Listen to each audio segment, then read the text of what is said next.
Go ahead. So I know that they have the synopsis here. A mob enforcer's son in 1930s Illinois witnesses a murder, forcing him and his father to take to the road, and his father down a path of redemption and revenge. So I mean that's a pretty accurate description, Yeah. honestly. So let's see. Tom Hanks's character is basically considered the main character. I guess the son is Yeah. co-captain. But anyway, he is a now what do you call him? An enforcer? He is an enforcer. Is Yeah. he a gangster? Not really a gangster. He seems just like he's an enforcer. He's just muscle. Yeah. He's the one that he cleans up the mess. Mm-hmm. Um, well, I'm trying to get the. Oh shit, that was him. Okay, so the dude that's playing Superman now, he was the kid. He was the kid. Yeah. Got you. Oh shit, Okay, cool.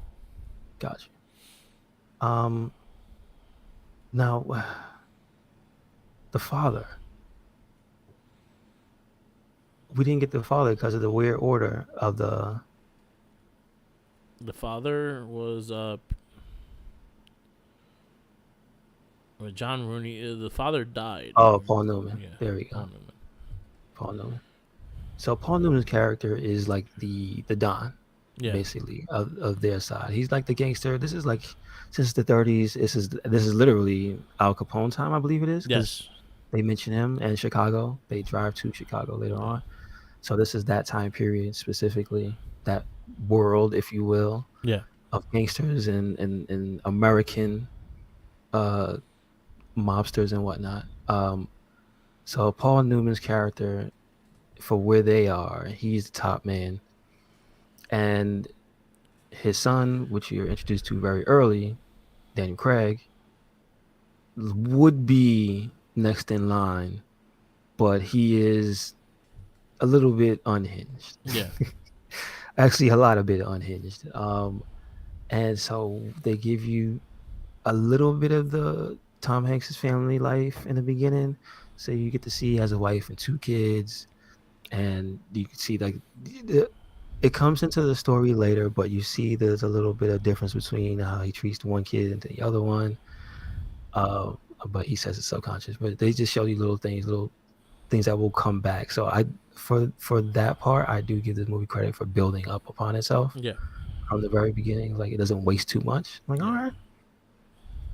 Um, but then quickly you see what he does for a living. The one job they see, I think it was the night before they did the main job that sets the story in motion. The two sons were in bed and they were like talking about different things, and one guy was like, oh, one boy was like, what does our dad even do? And the other boy was like, you don't know, he does special jobs for Mr. Rooney, and sometimes he has to it's so dangerous he has to bring his gun with him, and he's like, even the president like contracts him or whatever. Yeah. So in his head he thought his father was like the Lone Ranger, Yeah. because that's the book he kept having, which was like a guy who was a little bit outside the law but was doing the right thing. Yeah. That's what he hoped. And then so I think it was that same night he ends up sneaking in the car with his pops and Daniel Craig, and they go and do the job, and it ain't nothing lawful. It's putting holes in people with Tommy guns. Yep. Well, actually, again, character building. They show you Daniel Craig's character is not stable. Yeah. He just escalates the situation after they resolved it. Like they clearly resolved it and they were leaving, and then he just had to keep escalating. And then the other guys, too, his guys come in, and then you know what happens when that happens. People start pointing guns, people get antsy, and then Tom Hanks just cleans everybody out. Yep. Which is like damn. But the son sees it, and that's what starts the whole thing, because it wasn't just that the son saw it. Uh, Connor, which is Daniel Craig, he saw that the son saw it, and he gives him the speech pretty fairly, like right there. Take a walk with your son, Yeah. and you know he needs to kill him. So, or at least that's what I got. when you tell somebody to take a walk, he's like, yeah, he wants him to kill his son. And Tom Hanks' character knew instantly that they had to get the hell out of here. But as they were literally on their way back, because they had to make the pit stop back to, Mr. Rooney Sr., let him know. And then Daniel Craig gets roasted by his pops in front of everybody. And he was already unstable, and that just sent him over the edge. So what does he do? He goes to Tom Hanks' house and murders his family. His son and his wife. And so since Sullivan Jr. had a paper route, I believe.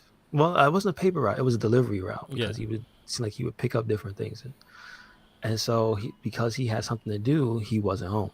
He gets home first, sees Connor outside, but it's interesting how that happened with the screen door and the glass. Yeah, where he doesn't see him, but so Connor's standing in the mirror in the door leading to the outside, thinking that there's nothing on the other side, but clearly you can see through that.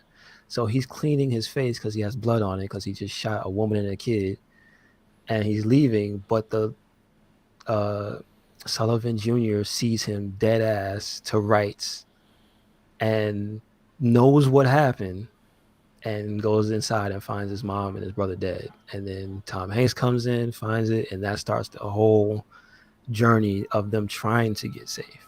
And so it's a lot of twists and turns, a lot of cool things that I wouldn't have thought of, where like, well, they coming and get me right now. Yep. Don't do it.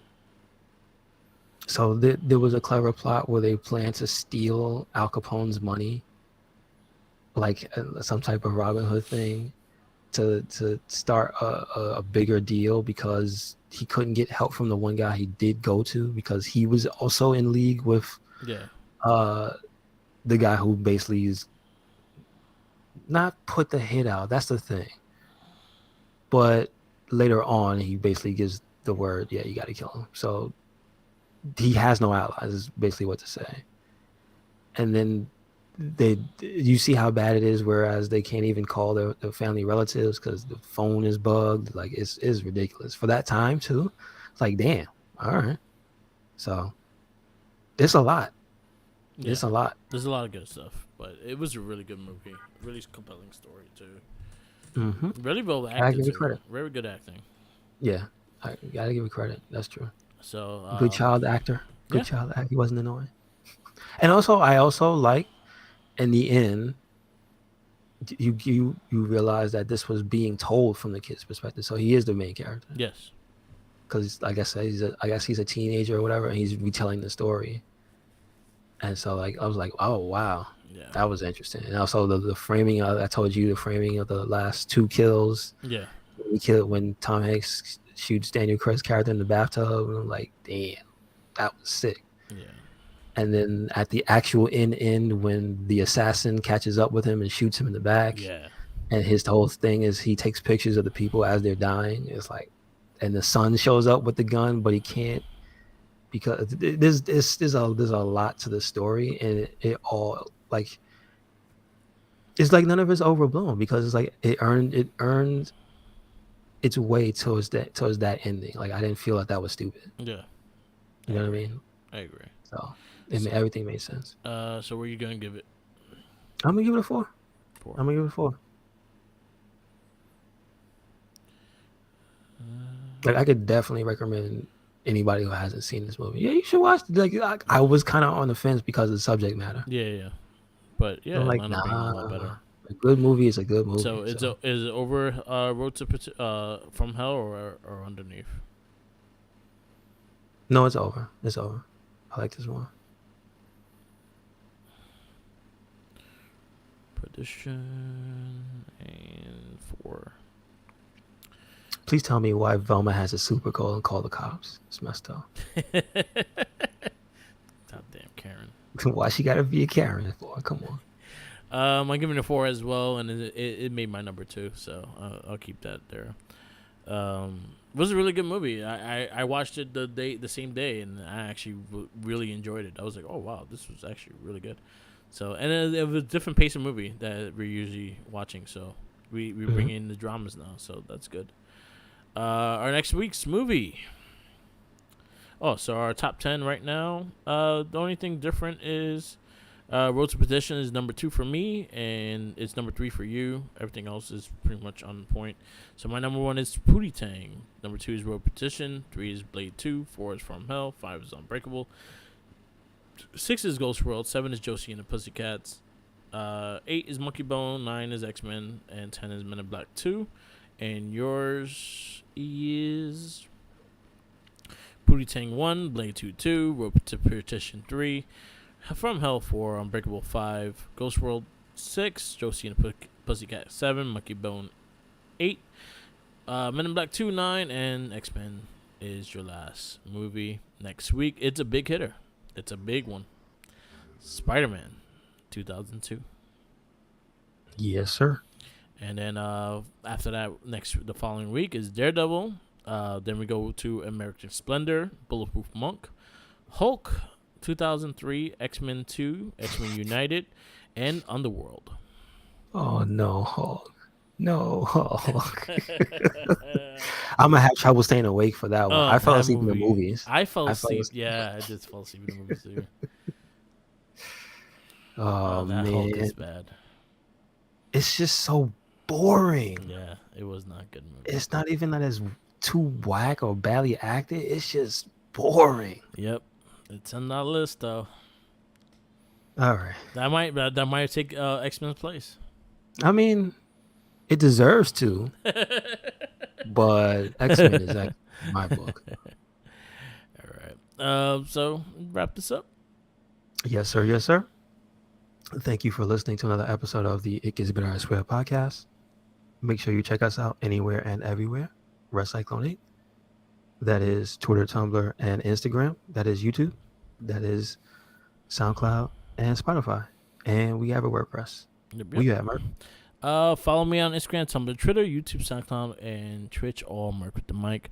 Follow our Facebook pages, The Wrestling Babble and The Recycling Inc. We are very active and very vocal on there, so definitely check out, enjoy the conversation. Also, check out easiest way to listen to Spotify, Recycle Inc. We have 4 monthly casts of the Morphin Cast, not a Trekkie, our Shell Shock, and the Gamer Rage podcast. And we also have our weekly It Gets Better, I Swear, and the Wrestling Babble. And always remember, follow the Jinkies. These are